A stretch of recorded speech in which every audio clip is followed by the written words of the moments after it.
Hello everybody, welcome to this FSC UK webinar on EUDR and FSC. My name is Rachel Hembry, I'm the Business Advisor at FSC UK and I'm joined today by Rosie, FSC UK's Executive Director, and Amy, our Forestry Outreach Manager. This is what we plan to cover this morning. We'll start with an introduction to the regulation itself and we'll touch on what this means for FSC licence holders in the UK. We'll then move on to how FSC is seeking to help companies comply with the requirements. We'll talk about how this might impact our standards and how technology might help. At the end of this presentation, we hope to have some time to address some of your questions using Slido. It's unlikely that we'll be able to cover all of the questions asked today, and there may be some that we don't yet know the answers to, but we'll use these to inform our future communications on the subject and any updated FAQ documents.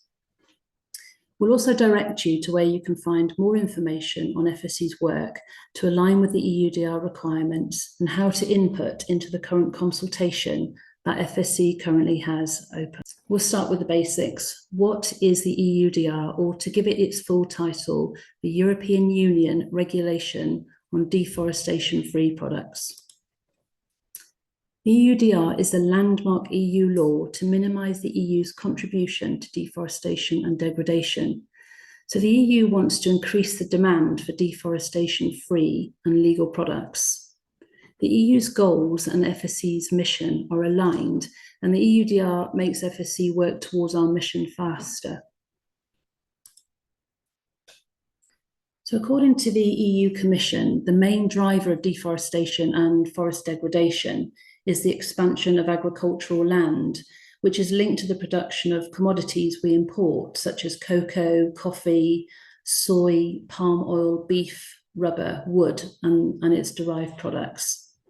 Within each commodity, the regulation defines which products are included within the scope of the law according to a list of EU customs codes, and these codes can be found in an annex to the regulation. The EUDR requires that selected commodities must be sourced legally and must come from land that has not been deforested after the 31st of December 2020.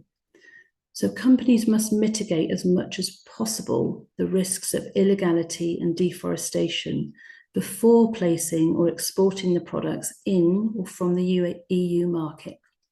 So in other words, under the regulation, any operator or trader placing these commodities on the EU market or exporting them from the EU has to be able to prove that the goods are sourced legally and do not originate from deforested land or contribute to forest degradation. So the main requirements included in the EUDR are that products are to be deforestation-free and produced in accordance with relevant legislation, which includes, for example, the protection of rights and principles of free, prior and informed consent, and this is already strongly aligned with FSC. And what do we mean by due diligence when it comes to EUDR? It's essentially gathering information, it's assessing risk and mitigating that risk where needed. Information collection includes data such as the country of production, the geolocation of the plot of land, the date or time range at the time of production or harvesting, species information, suppliers and buyers information, and quantities. This information is then assessed for any related risks. The EU will be classifying certain countries as low risk, and for those, only a simplified due diligence would be required. Of course, where non-negligible risk is found, it must then be mitigated. The due diligence should be undertaken before placing the product on the market or exporting the product, and information should be collated in a due diligence statement. Companies must submit the relevant information in a due diligence statement to the appropriate competent authority. Certification systems can potentially support companies in meeting requirements in terms of the risk assessment, risk mitigation, and the geolocation. However, certification will never be a green lane. and the responsibility remains with the operators and traders to understand the regulation and demonstrate their compliance. With regards to the timeline, the EU Deforestation-free products regulation will replace the EU timber regulation. So the EUDR is repealed with effect from the 30th of December 2024. However, EUDR will still be applicable until the 31st of December 2027 to timber and timber products that were produced before the 29th of June 2023 and placed on the market from 30th of December 2024. EUDR continues to apply for 3 years to wood products where trees were harvested before the EUDR came into force.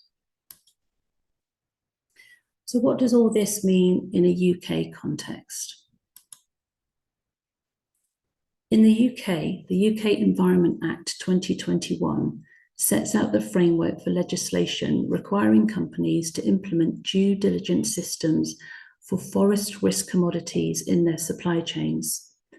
However, this will focus on the other commodities, with timber and paper products remaining under the UK timber regulation.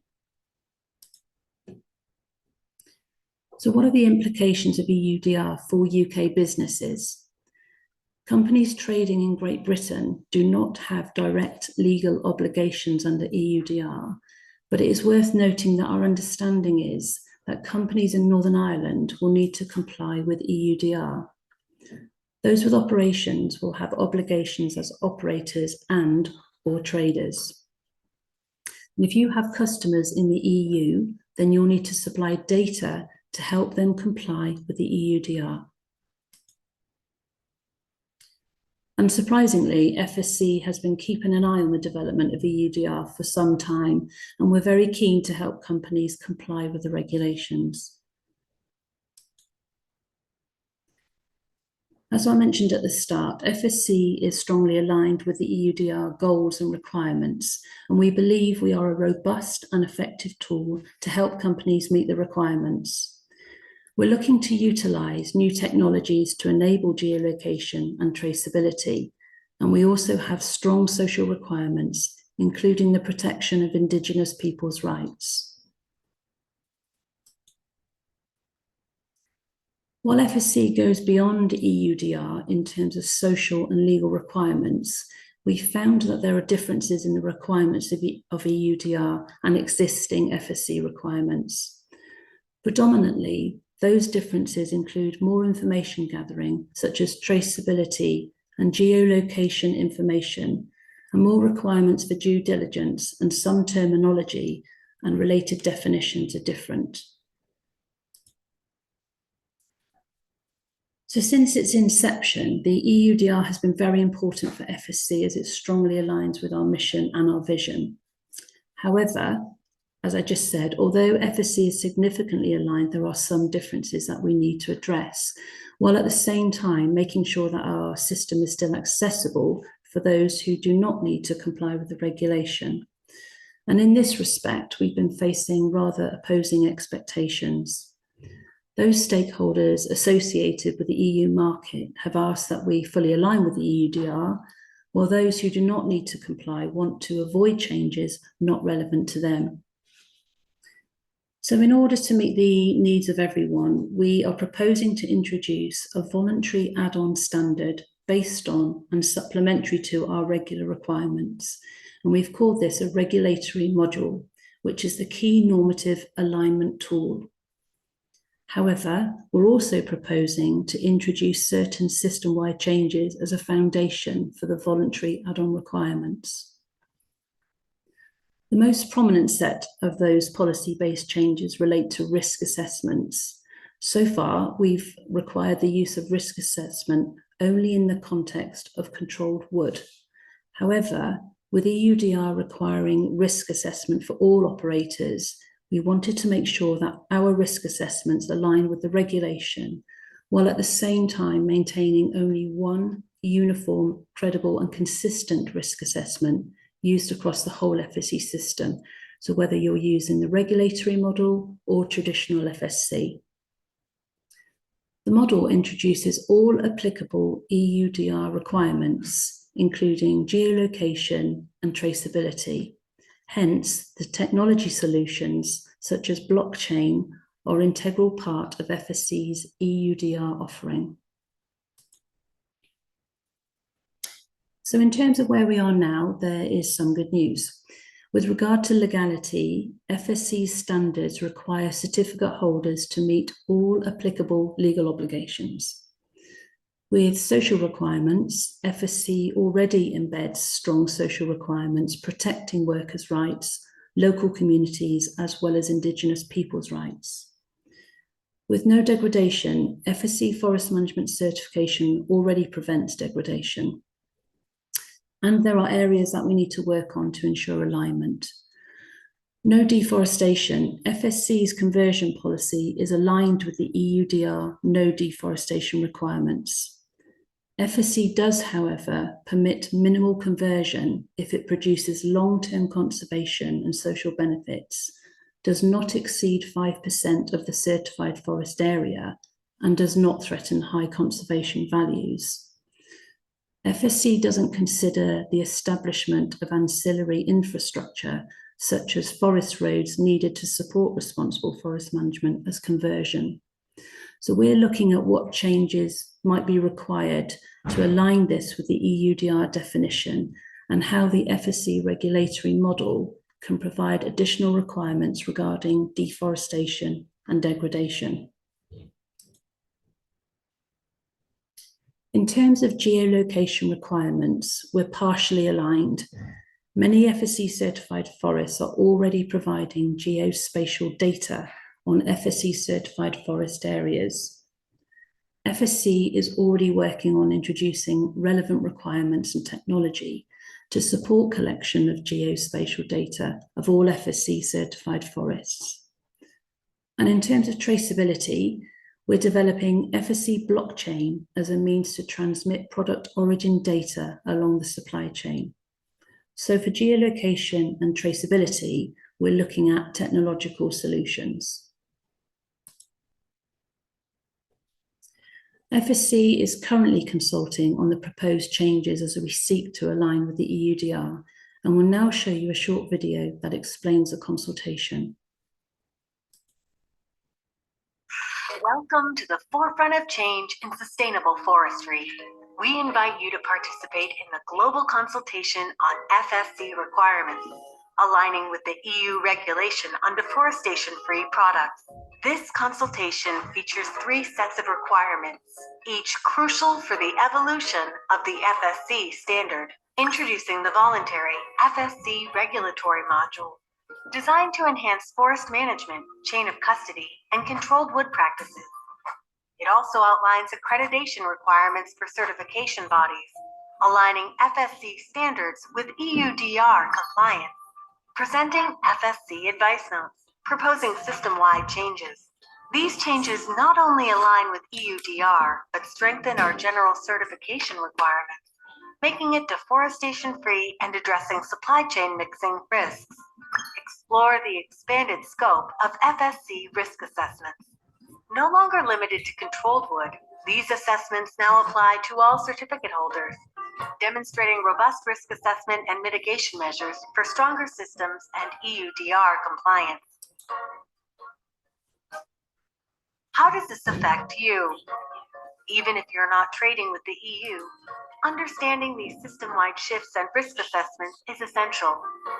This consultation is open to all stakeholders, and your input is vital to maintaining FSC as a leader in sustainable forestry.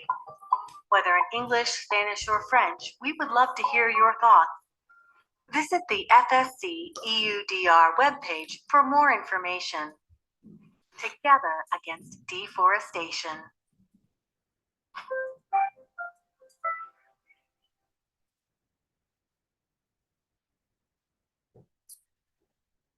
Let's start with the changes that are necessary for introducing FSC's core policy changes and safeguarding FSC's integrity when implementing other EUDR-specific changes. There are 4 advice notes for public consultation, and we'll go through these now in a bit more detail. We have an advice note on deforestation-free products from FSC certified management units. We're aligning with the intention of the policy to address conversion by ensuring that all forest products sourced from FSC certified management units are deforestation-free. With this advice note, while the exceptional cases outlined in the policy to address conversion are still allowed, these cannot enter the supply chain anymore. In this advice note, clarification is provided in the existing advice note 200702 to show that the degradation of primary forests is prohibited by our existing principles and criteria and aligns the definition of primary forests with the Food and Agricultural Organisation's definition. We needed to align terminology from specified and low risk to negligible and non-negligible risk across the FSC system, which is included in this advice note. In addition, which risk assessments are applicable is outlined in the advice note. Since a regulatory model introduces a regulatory claim, we need to include an advice note to outline for non-users of the module how to control this claim. Controlling this claim may also be requested by clients, as it would benefit due diligence systems for the risk of mixing, as it lowers the risk. So what about this regulatory model?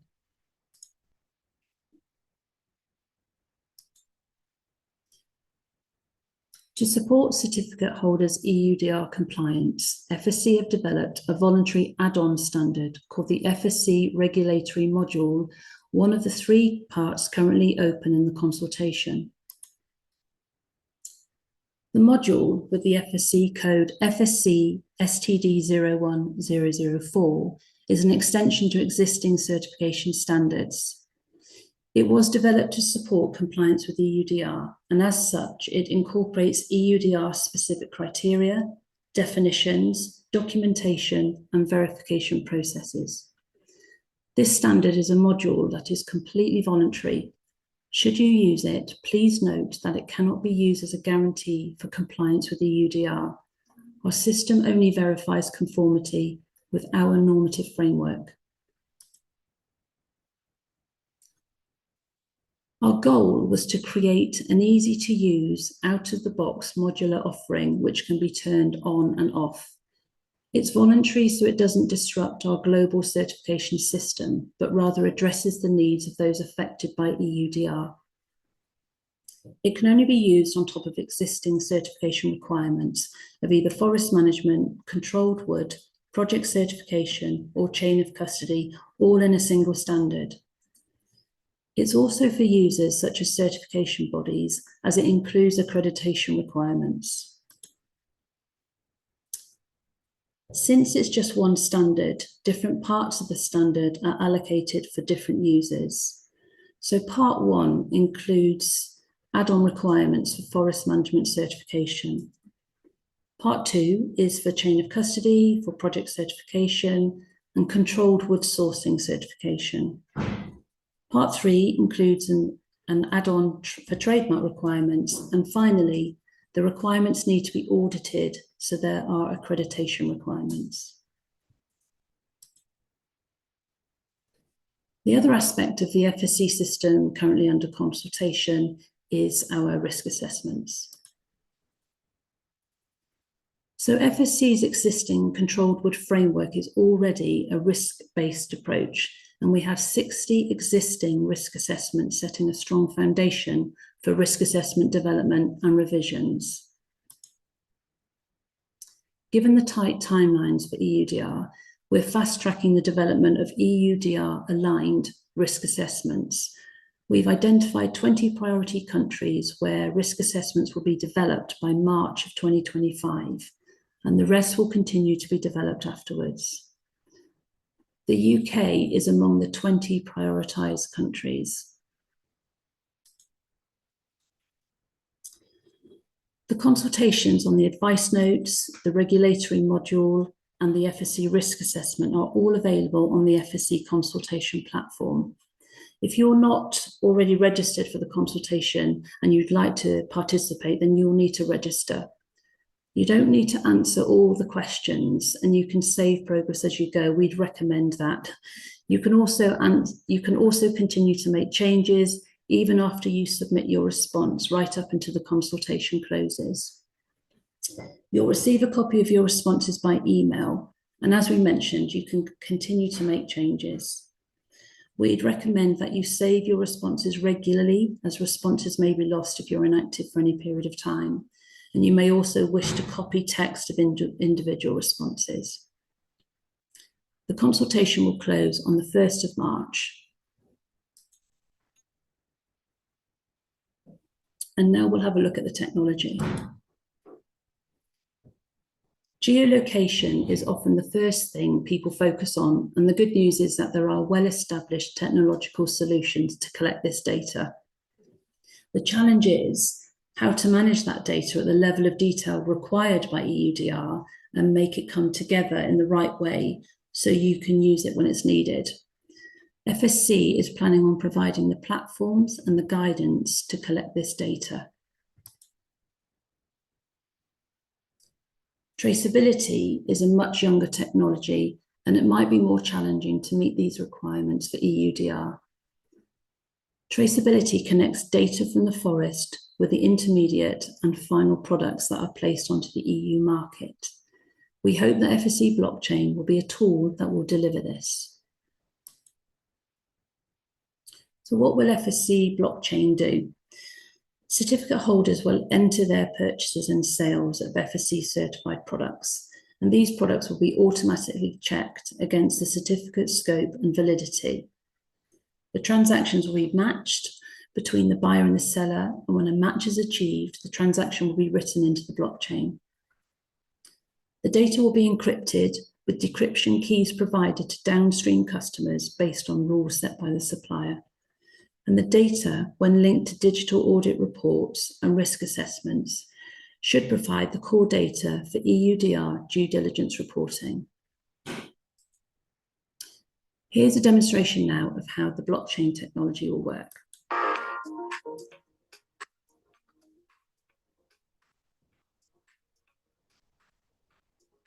Hi, and welcome to this short video where I show you how you record and match a trade inside the FSC blockchain. Prior to this video, during the configuration of your setup, you will have defined who you have as trading partners, and you will have defined your products. The first thing to record a trade, in my case, I want to record a purchase that I did. I click record a trade, and as you can see, I can do 3 different things here. I can record a sales, I can record a purchase, or I can record a processing run, which is a manufacturing of the purchase, manufacturing it somehow and creating it into a different product that you can then sell. I want to record a purchase. In this case, I can either do it as a bulk upload, where I upload multiple products at the same time via an Excel spreadsheet. To show you this for demonstration purposes, I am going to select a single upload. This is not how we envision that most people will be using the FSC blockchain, but it is the easiest to understand how it works through, so that's what I'm showing you. I click single upload. First, I select a trading partner. Who am I buying from? I am buying from Liam's Forest. Then I insert the sales document ID. This would typically be your invoice number. Then I have to identify when was this invoice given to me. So I click here. In this case, the invoice was dated a little over a week ago on January 9th. So I select January 9th and I click OK. Then I have to specify what is on this invoice. Which product are we talking about? I click product, and there you can see I have a couple of predefined products already. I bought logs from Liam, and when I choose logs, the system automatically shows me what was predefined in my setup. So we know that it is FSC category WV1 We know the HS code and we know the species. If I had multiple species, I would be able to select the one that was relevant for this particular purchase. Now all I have to do is I have to select the claim type. Which type of FSC am I buying? In my case, I am buying 100% FSC. If I was buying FSC mix, I would be able to insert over here the percentages of FSC. And then the last thing I have to do is I have to fill in how much of the product have I bought. I have bought 10 logs. And as you can see, that automatically calculates the volume over here on the side. I could now upload additional documents if I needed to. This could be a map of geolocation, it could be harvesting permits, it could be different things I wanted to attach to this one purchase that I made. I click submit, and there we go. That is how you upload one single transaction. If I then go back to my dashboard, you will see that my transaction is now here as an unmatched transaction. What happens now is that that goes to Liam's instance on his blockchain, confirms with the information that he has then inputted, and then that becomes a matched transaction if he has inputted the same information as I have. I hope this gave a brief insight into how the FSC blockchain works. We will be creating a lot of support materials that will show every step of the way of how you utilize the FSC blockchain once you are ready to onboard.